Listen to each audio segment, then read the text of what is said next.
मैंने तुम्हें कहा था मारो कि अमजद के मामले से बाहर रहो, मर्दों के मामले में पढ़ने की क्या जरूरत है तुम्हें?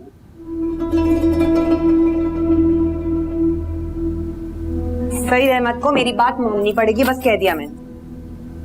तुम जबरदस्ती नहीं कर सकती मारो उसके साथ। मैं तो करूंगी।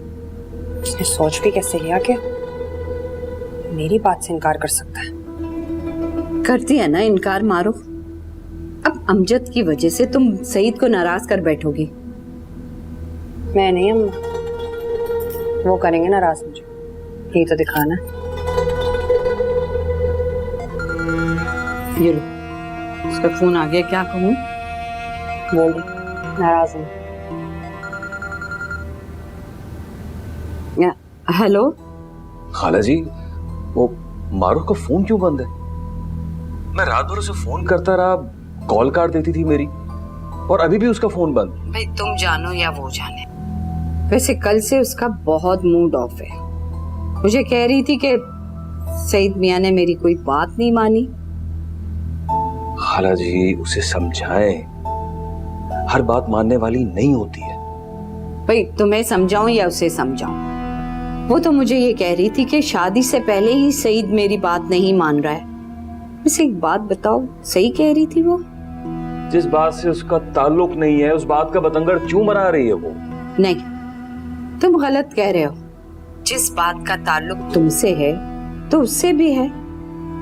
वो जो कह रही है मान जाओ ना। वो कह रही है कि मैं अमजद को वापस स्टोर पर ले आऊं। तो ले आओ वापस, कौन सा मुश्किल है? नहीं ला सकता खाला। और उसे कह दे कि अमजद की दोबारा हिमायत ना करे। क्या कह रहा था?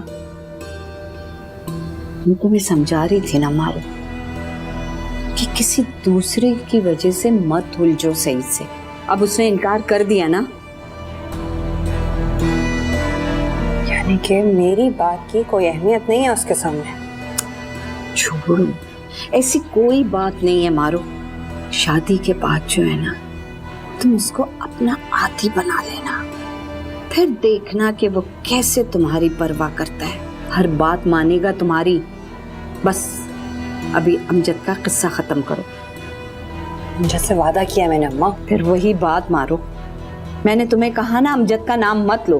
अब मैं तुम्हारी जबान से उसका नाम ना लूं, बस। अच्छा, क्या हो गया है? अमजद अमजद अमजद।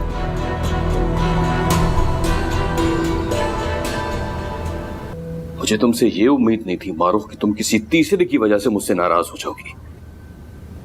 किसी तीसरे की वजह से नाराजगी नहीं थी, आपके रवैये पर है। मेरा रवैया?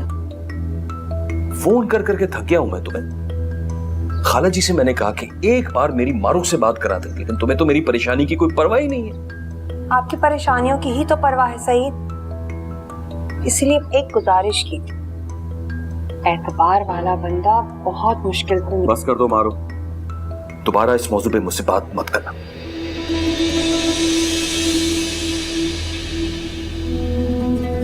लगता है अपनी बेटी की कोई बात अब रद्द नहीं करता, चाहे उसका मुतालबा गलत ही क्यों ना हो।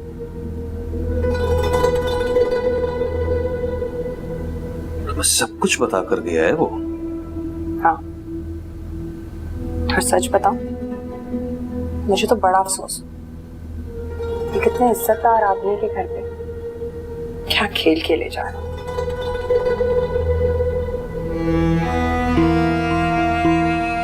वो मामला खत्म हो गया। तो मामला खत्म हो गया है तो उस बेचारे अमजद की सजा भी खत्म करे। खैर, मैं कौन होती हूँ कुछ कहने वाली? मुझे तो मेरी औकात भी पता चल गई इसी बहाने।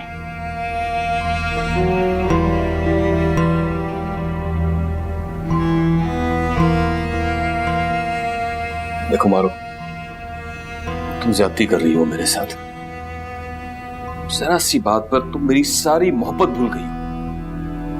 मोहब्बत की गहराई का अंदाजा इसी बात से लगाया जाता है जब खुद की मर्जी के खिलाफ जाकर ना आप दूसरे की बात मानते हैं। अच्छा बस भी करो ना, मुंह ठीक कर लो अपना। ठीक है मेरा, फिक्र ना करें। तुम्हारे चेहरे पर जब मुस्कुराहट आएगी ना, तब मैं समझूंगा कि तुम्हारा मुंह ठीक है। रहने दे, अंदाजा है मुझे कि आपको मेरी खुशी की कितनी परवाह है। मैंने तो ऐसी जोम में आके बात कह दी कि आप मेरी बात हर हाल में मानेंगे, लेकिन नहीं, आपने तो मेरा सारा मान धर्म बरम्बर कर दिया। अच्छा खत्म भी करो ना सारी बातों को, मुंह ठीक कर लो अपना। कहीं बाहर चलते हैं तो मैं खाना खिला कर लाता हूं। मूड नहीं है मेरा। मेरा तो है ना, मेरे ही मूड की कम से कम परवाह कर लिया करो। मान जाओ प्लीज। चलो घर में कितने हैं आप? मम्मी को बता के आते हैं।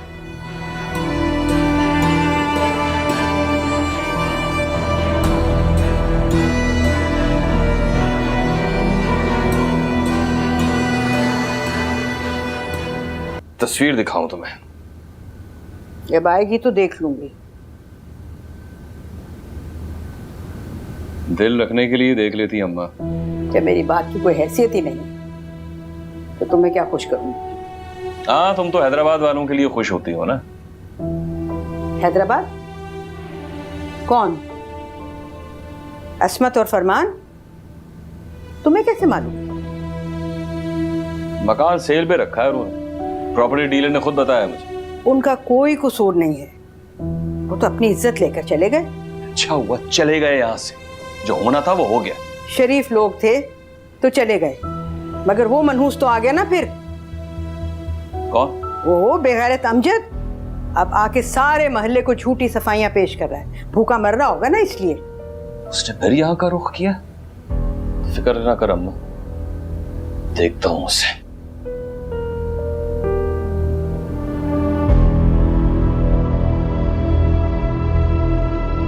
मारो आ रही हूँ। सईद को फोन कर दे और उससे कहो कि आकर मुझसे मिल ले। अच्छा फोन तो मैं कर देती हूँ अम्मा, पर आप जरा नरमी से बात करना। देखो उससे नरमी से बात करूंगी ना तो हाथ में आई मछली की तरह फिसल जाएगा वो। मम्मी तो इतनी डरावनी बातें करती हो, ये ना उसका हार्ट फेल ही हो जाए। तो तुझे क्यों अफसोस हो रहा है? अगर बात मानने से उसका हार्ट फेल होता है तो हो जाए। ऐसे बड़े दिल फेंक है इस दुनिया में। हाँ ऐसे तो ना कहो अम्मा, तो मेरे होने वाले सरताज हैं। सरताज बनने की कुछ शर्तें होती हैं, वो शर्तें मान ले और तुम्हारा सरताज बन जाए। अच्छा ज्यादा बातें ना कर उसको फोन। अम्मा चाय तो पी लूं, सुबह सुबह पहले फोन उसको करूँ या चाय पीऊं? अच्छा पी ले, खा भी ले।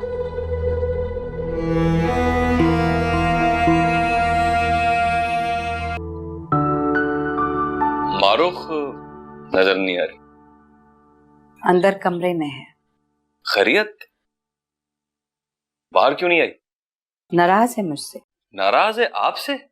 खाला आपसे कैसे नाराज हो सकती है वो कहती है कि जिस बात के लिए मैंने तुम्हें यहाँ पे बुलाया है वो बात तुमसे ना करे। कौन सी बात? ना समझ है ना, वो बच्ची है, अभी जमाने की नजाकतों को नहीं समझ रही है वो। खाला जी बताए ना क्या बात? 4 दिन बाद मारूख की रुखसती है। मैं एक ही बात से डर रही हूँ। देखो सईद मियां, तुम्हें मैंने बेटा नहीं कहा बल्कि समझा भी है, इसीलिए मैं चाहती हूँ कि साफ साफ बात करूं तुमसे। खाला किस बात का डर है आपको? मारूख के सुख का। तुम्हारे साथ रुखसत करके मैं लाहौर चली जाऊंगी, लेकिन जाकर भी मेरा सारा ध्यान मारूख पे रहेगा कि पता नहीं ससुराल में उसके साथ कैसा सुलूक किया जा रहा है। खाला आपको भरोसा नहीं है मुझ पर? कांटा भी चुभने नहीं दूंगा मैं मारूख को। और तुम्हारी माँ और बच्चे? चलो बच्चों को छोड़ो, वो तो अभी बहुत छोटे हैं। तुम्हें नहीं लगता सईद मियां कि उसूलन तुम्हारी माँ को यहाँ आकर मारूख के सर पे हाथ रखना चाहिए था?